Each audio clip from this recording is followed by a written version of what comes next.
I'm CK. Today we're going to be doing another module from Befaco, their CV thing. Complementary to their MIDI thing. The MIDI thing takes MIDI and turns it into CV.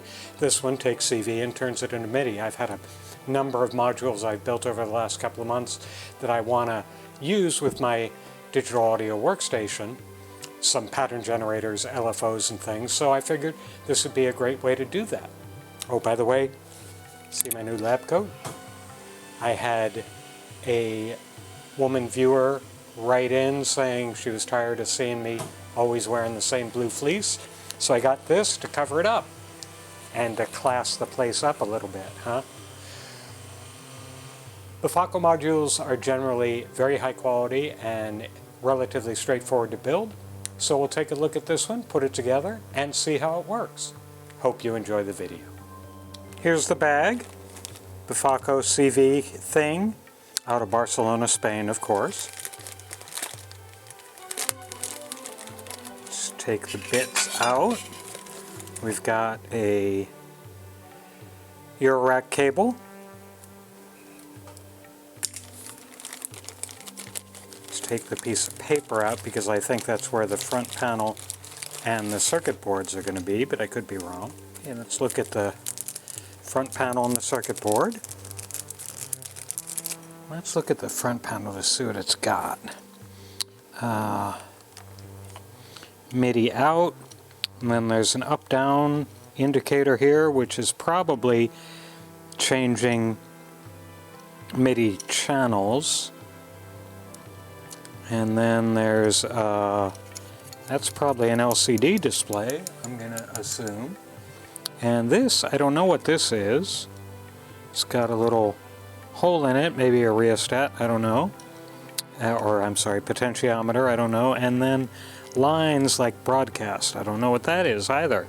Then 1, 2, 3, 4, 5, 6, 7, 8 inputs, which I assume are going to go to the different MIDI channels and then the ports on each channel. We'll figure all that out. Here's the circuit board, and it's two circuit boards that we got to break apart. And yes, as is typical, we have nary a straight line on their circuit traces. Again, I don't know whose software they use or if they wrote their own to make these meandering, curvy circuit board traces. It's great. Obviously doesn't cause any problems, just interesting. And as typical for Befaco, the values of the components are not listed on the circuit board, so you have to have a build guide or parts list or something. Not a problem, just interesting. And here looks like there's a big daughter board that might be an Arduino or Raspberry Pi thing in the middle of it. So we'll snap this all apart in a little bit.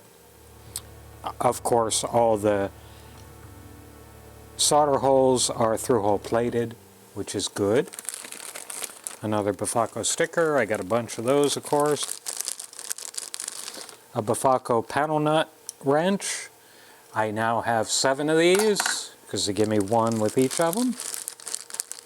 Let's see what we got. We got the mechanical bits in here. Got jacks and sorry for the jump there, my water heater came on, so had to take a 10-minute break while it went through its cycle. So what do we have in here? So most of these jacks are mono. This is a stereo jack, the lime green one. So we'll keep those all in their little bags because we don't need to mess with them right now. And we've got a couple of chips. It's a DG408DJ Delta Juliet. Not familiar with that. I'll look it up. And then there's a 702 op amp. That's standard. And here's the little board that goes with this thing.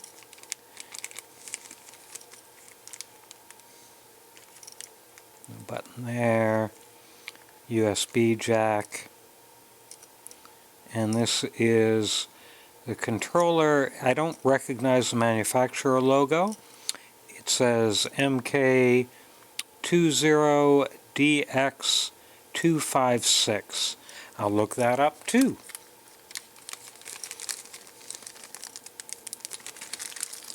Here we've got a bunch of pin headers and loose pin and some spacers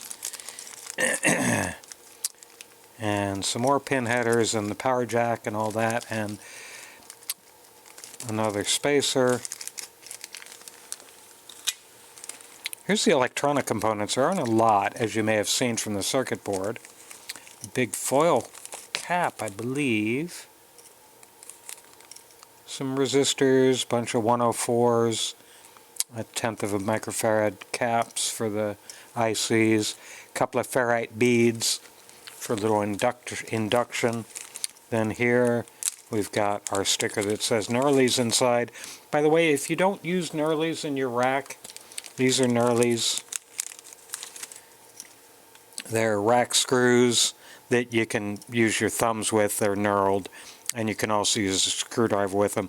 I use these. They just work really well for me. And in here, we've got another. Oh, this is the display, I believe, that we were talking about. Let's take a look. Yep, that's a display, all right. And one knob. Oh, and here's a little acrylic, lucite, whatever panel to go here that little LCD will show through. So we'll keep it in that bag so we don't lose it. And that's it. There's not a lot in this. A lot of the intelligence obviously is on this daughter board. And I think I will look this IC up for you all and for me, because again, I'm not familiar with that number. I got to get rearranged because I built this little Ferris wheel the other day and I put it in the place of my 3D LED cube for a while because I kind of like it. But it takes a little bit more room. So let's see what that chip might be.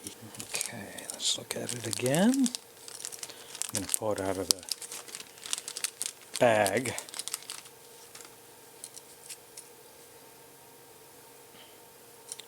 Oops. DG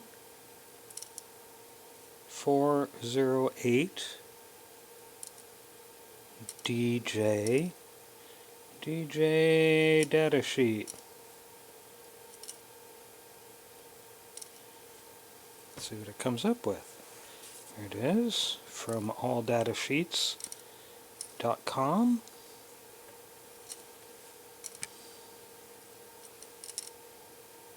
Oh, okay.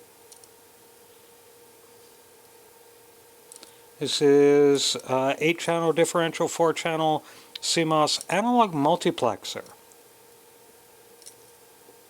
So it's got 8 analog switches and a CMOS compatible digital decode circuit for channel selection, voltage reference for logic thresholds.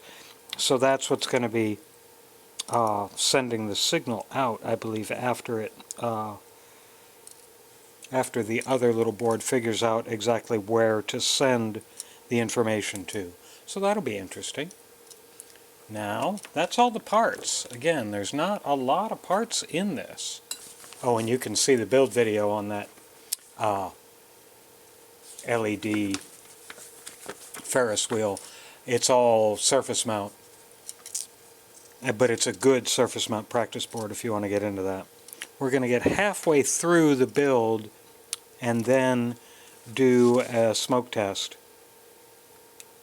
and check power. So that's all the parts.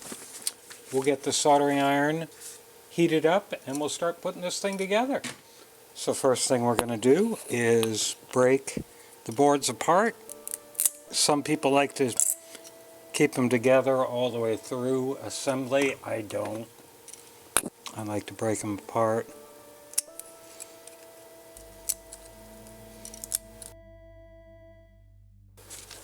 And as well as breaking them apart, I like to sand off the little areas where they were connected because it's a little rough. You don't have to do this. I just like to. This is not the soldering pad you've seen in the past, which is my soldering pad from Austin Ribbon Mics. This is a soldering pad I made for myself out of two-part silicone rubber I bought from Amazon, and it was a relatively easy process and gave me a good little bigger solder pad with some larger space to work. There's a video on my channel of making this, so if you can't get one of the Austin Ribbon Mic ones or you want to make a custom one for yourself, watch the video. You'll see it's a pretty straightforward thing to do, and it's a little messy, but it's in the end easy. So we'll start, as always, with the resistors.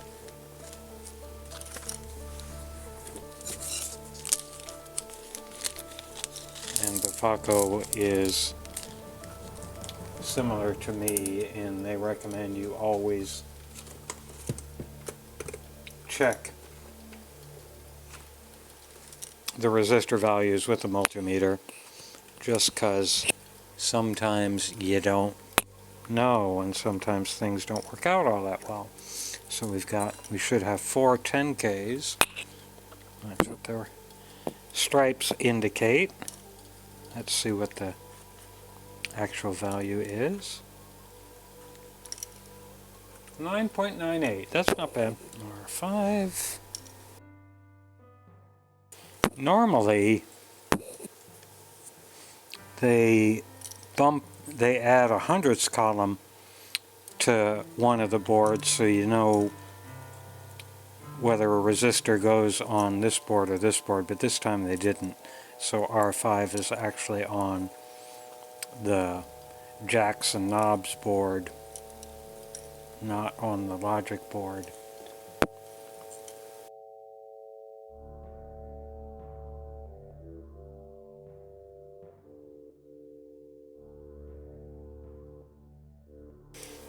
Okay, now we're going to put the diodes on. We've got 2. We've got your standard power conditioning, and then we've got the BAT type. Oh, one thing I forgot. Gosh.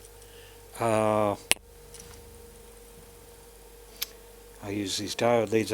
Since we've got ferrite beads, I've got to save 2 leads to go through the ferrite bead and put on the board.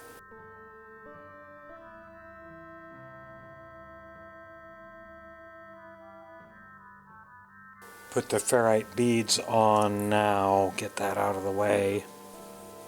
So the F1 and F2 should be on this board. Okay, they're right here. Just little inductors. Befaco is one of the few that uses them on eurorack. I'm not sure they're needed. For the power supplies that, at least that I use, are pretty noise free, but they're here. So you put the lead through the ferrite core and then just put it on just like any other component.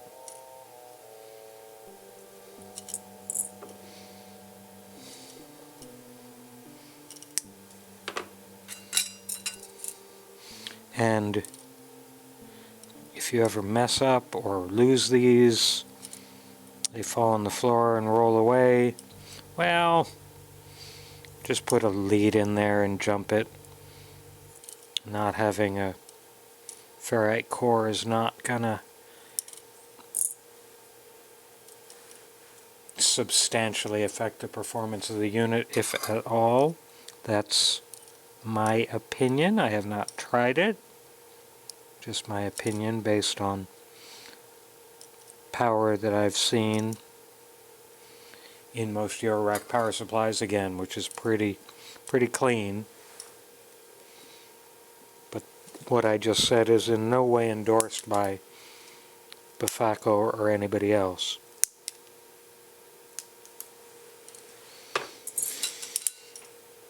Okay, so that's all the flat things. So I'm going to stop for this evening. Cats want to get fed.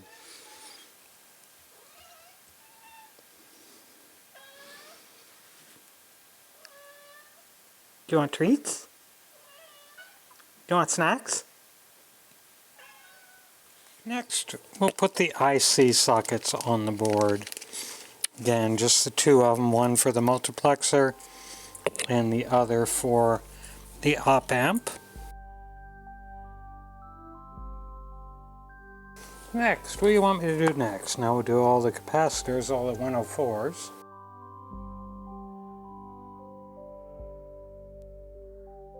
And we'll get the power connector out. Where is it? Probably in this bag of stuff here.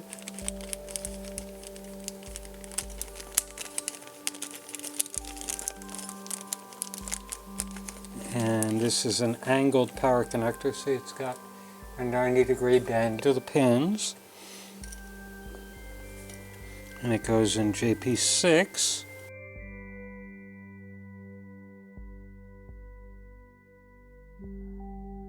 Oh, now we put the regulators on. I'm sorry, I was ahead of myself by putting the power connector in. So we've got two power regulators. This AMSR 5-volt regulator. What we're doing now is they want us to power the board up and check the voltages to make sure everything is good at this point. I think it's because the teeny board and the video display are more sensitive to voltage than regular componentry, so they want to be sure you got it right. So I've got it plugged into my frequency central board, and we're coming into this, and we should be getting 12 volts here. We're actually getting 16 volts because this power supply I just grabbed out of the bin and I had never actually calibrated it. I'm going to take that 16 because I did this before the camera failed. So what we're going to do now, we're clamping here to this circle, that's ground. Now we're going to check the voltage regulators. So this one shows 15 volts on the input, but the output is 5 volts, which is what it should be. And on this other voltage regulator, it's showing minus 10 volts output on a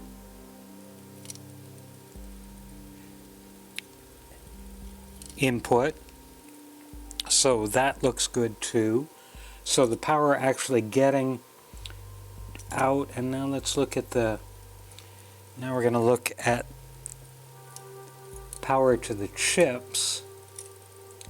So I should have here, I should have 12 volts. I'm sorry, I'm on the wrong side. Okay, I'm getting that 17 volts again. I'm getting 15 volts there. That's fine. Then where else? And I should be getting 12 volts on C6. Well, we're getting I'm going to just call it input voltage at this point. I'm getting the right voltages there. Yeah, so I'm getting the right voltages. Again, this power supply is a little hot, but not too bad. So we've done that, and that's good. So I'm going to tear down the power supply because we're not going to need that again for a little bit. Let me turn the cameras back off. Okay, now we're going to prepare the teensy board. See what this says. So we'll grab all our pin headers out right now.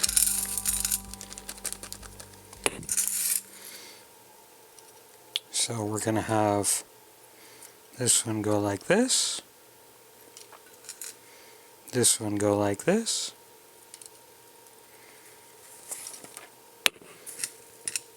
This one will cross, I think, this is the one, yep, that one will go there. Now, the way they like to do it, and again, I don't necessarily like this, but I'm going to do it their way.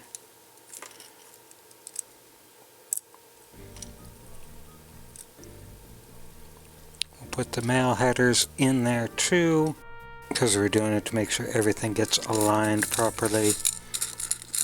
Now we'll take the teensy board out. Oops, and we'll drop it on the floor. And now we'll get everything lined up. There we go. That's all the sides are in properly. Now we can solder them all up. I'm going to solder the top, the teensy board part first. And I'm actually going to use some thinner solder. This is usually what I use for surface mount. This is my .025 solder, but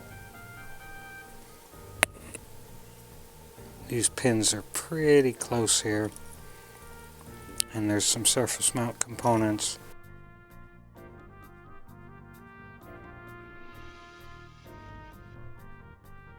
Okay, that all looks good. So the teensy board is on.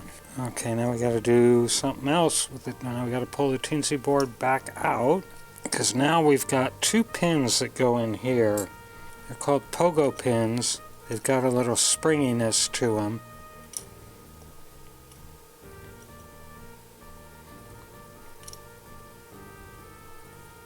So we want to put them in these two holes. They're supposed to contact the pads on the back of the teensy board, and this will be MIDI USB would be affected if these are not right. So we'll just put them in one at a time. And again, this is one that we definitely want to get straight up and down, and the springy part goes up, in other words, towards the teensy board. You're soldering the non-springy part. So I'm gonna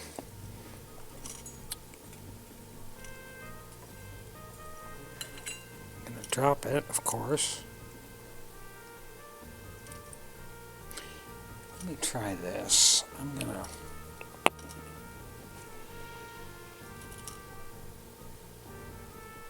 hold this with my locking tweezers.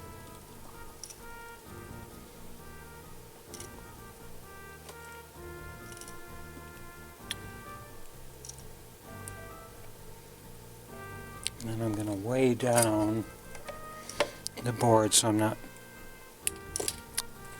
this power connector is adding too much weight. There we go.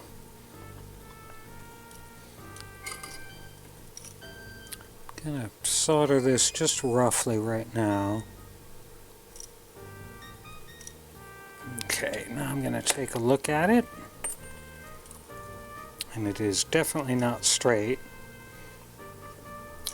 So I'm going to heat the solder ball up.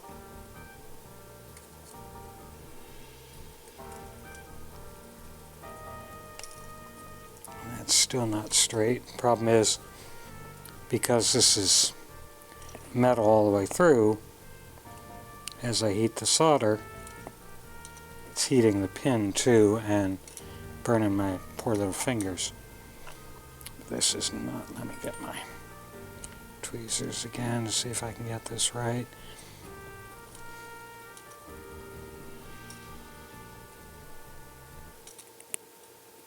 As you can see, this is a bit of a pain. No, I think that's good. It's a little bit. If I set this on here, is it touching the pad?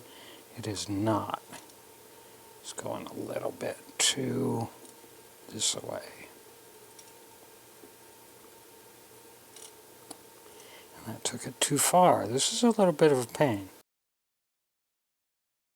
So what I'm doing now is I'm putting a little pressure on the teensy board so the pin is got a little bit of tension on it. It'll allow me to manipulate it a little bit better. Yeah, it's right on the pad. Good. Now we'll do the other one.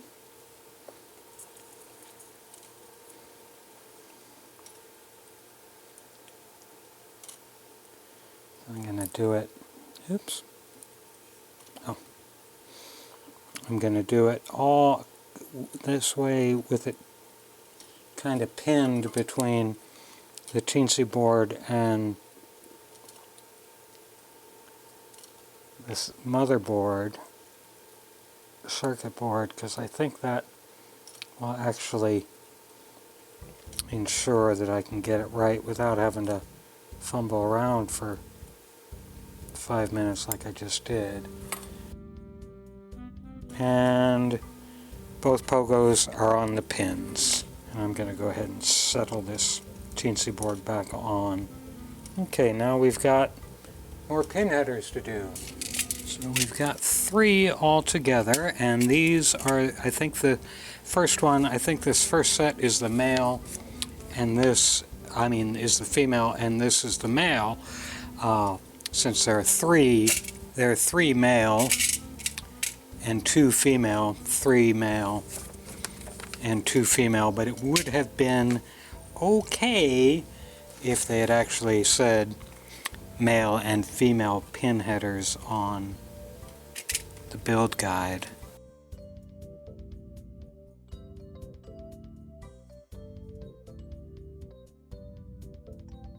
So that's those pin headers. Now I'll go to the other board.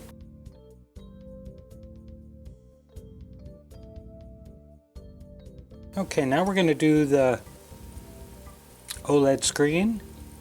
Secure the 6mm spacers onto the PCB in the upper side of the board. Fit the OLED screen. Place them at opposite side from components. So the components are on this side, so we're going to put them on this side. And that's these little guys. They'll go on right like that. Now these are metal going into plastic, so you don't want to tighten them too much, just snug them down. They're just to support the OLED screen. Okay, so what we're doing here is a little wacky, and I was wondering why they had a socket here, since we don't have any more ICs. But what we're going to do is we're going to cut the socket in half.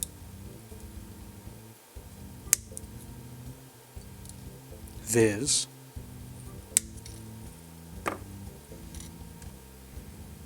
And we're going to make that a pin header. So now we want to take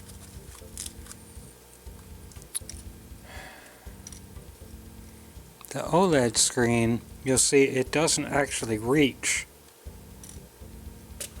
the spacers. It's too high up. So what we have to do is we have to cut these pins, and they say leave about 3 millimeters. So we've cut them down to about 3 millimeters. Now we'll put them back in this socket. It's going to be a little harder because they're not tapered anymore. I can take the plastic off this pin header and just have the bare pins, and that may give me, that will give me the securing that I need.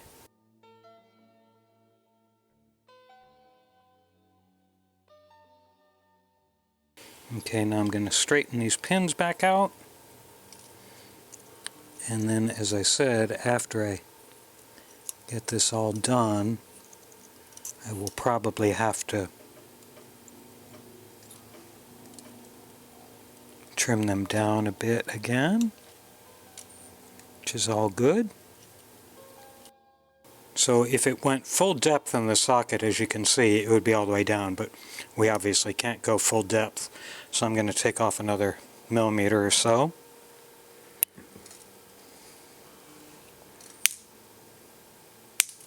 Hopefully I don't. Actually, I'm taking off about 2 millimeters. Hopefully I don't cut too much off, but I don't think I did.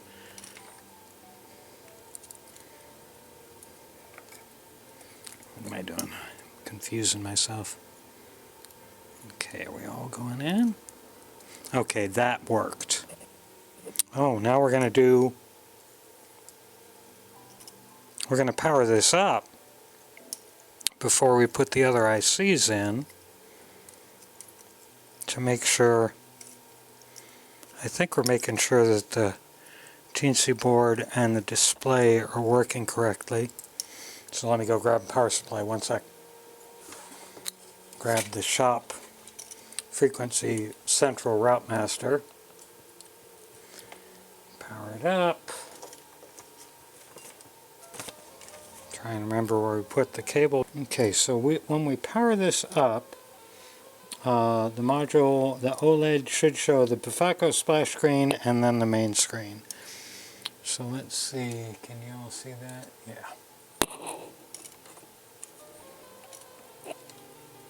Befaco. And there's menu stuff. So everything seems to be working so far. That's good. Now we'll put the 2 ICs in. There we go. There's the ICs. What do you want me to do next? Okay, now we use this big spacer here, because this will keep the boards spaced correctly. And then we're going to start putting all the jacks and other controls on the board, but I'm not going to do that this evening. I've got some other things to do, so we'll stop for tonight. Again, I'm not tightening these screws down very tight because the plastic on these spacers is very soft. This is the encoder, because this is not a pot, it's a clicky. Put the USB connector on, put the encoder on. Now we'll do the jacks. And the stereo jack, which is actually not being used for stereo output here, but it's TRS tip ring sleeve connection for MIDI, TRS to MIDI. And we'll get all the other...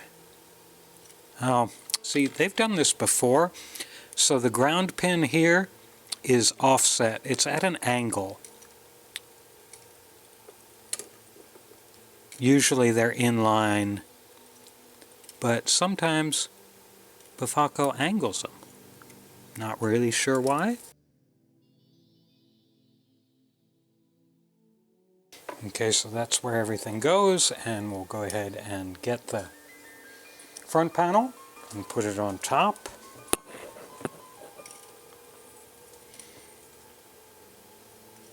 Actually, I'm looking at this to see if I am ever going to take the front panel back off again. I don't believe I will. So I'm going to take this little piece of protective film off there. So I'm going to take the plastic off the OLED screen also. And put this back through here. And because I got my grimy fingers on the back, I wipe that down.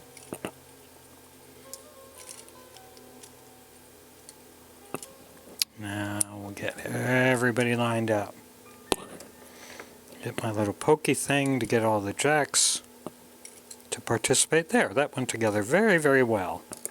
Now what I typically do here is I will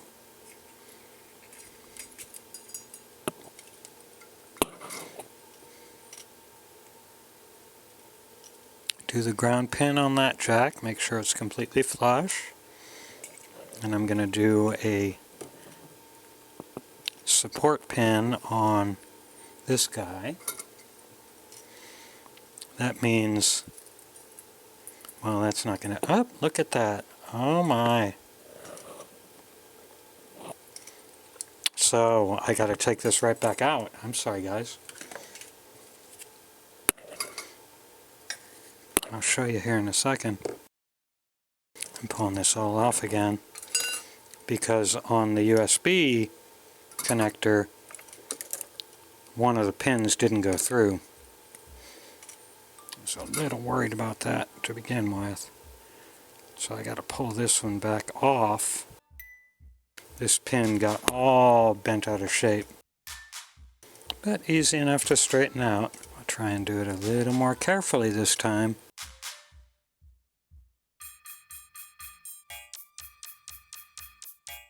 So what we want to do is we want to lock down one leg of the jack, because the jack actually has a panel nut where the USB connector does not have a panel nut. So locking that down doesn't add any stability to anything. Now again, I've got this jack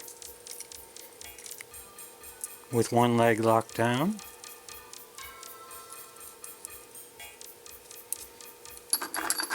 So I can put its panel nut on. And then I did this one. So I can put that panel nut on. Now with us secure at two sides, nothing's moving around, and I can easily solder up all the connections.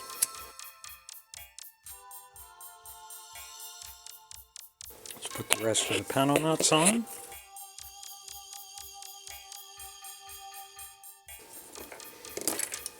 Now we'll put both parts together again. Now we'll take this screw and connect it to the spacer here. So there it is. Here's the front. Oops. Not completely done until you put the knob on. And since this is a rotary encoder and not a pot, you don't have to worry about getting the index mark ready. So, there's the front, that side, the back, that side, top, double checking my pogos. My pogos are good. And the bottom. So that's it. Connected to power again. We'll power it up again. And there's the right thing happening there. No smoke. Oh gosh, this is tiny. Okay, so I'm going to go ahead and plug in an input. This is coming from a sequencer, so it's clock out. Oh, there we are.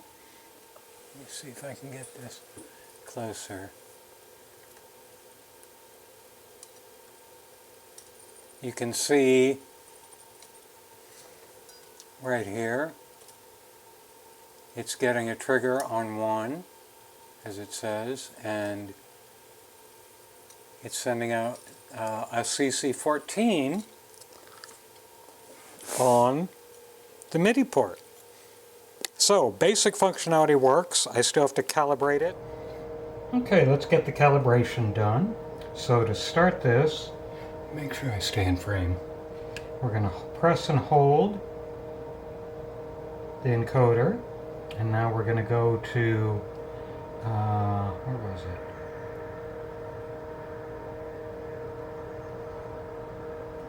Just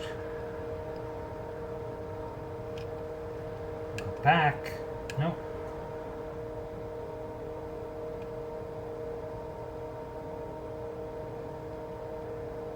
Global CV calibration.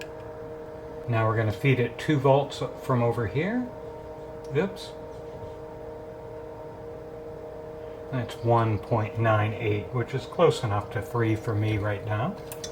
And if we look on the panel, it's showing that as a B1 because it's 0.192.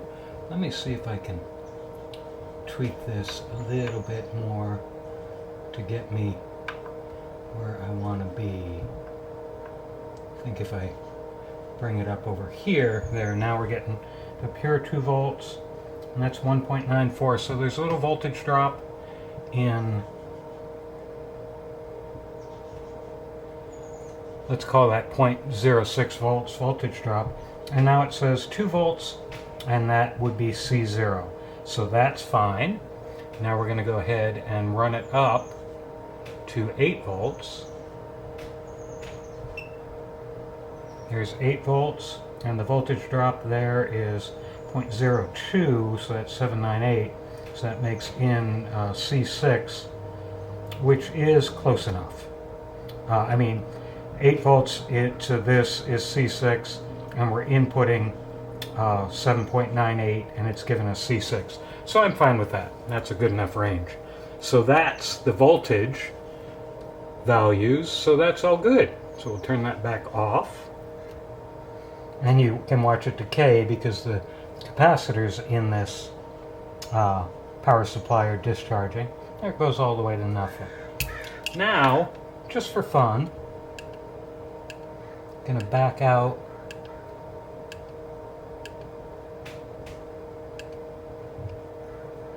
Back. There we go. Now, oops. Kicked it. Well, I probably should have pulled that one down. Never mind. Now I'm gonna. That's not a good idea. Now I'm going to feed it from my sequencer again, if I can find my long, on all the channels. So there's 1, and you can see the bar flashing. There's 2.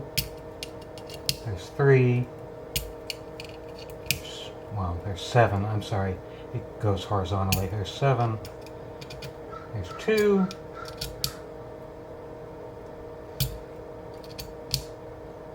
Six and 8. So all the channels are working now.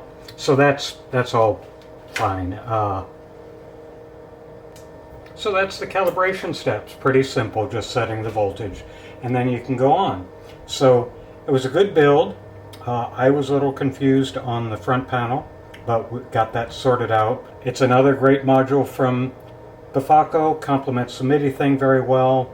Now I can have, say, some of the logic stuff, logic modules or LFO modules or even envelopes exported to my digital rig, and that can be very handy. Thanks for watching the video.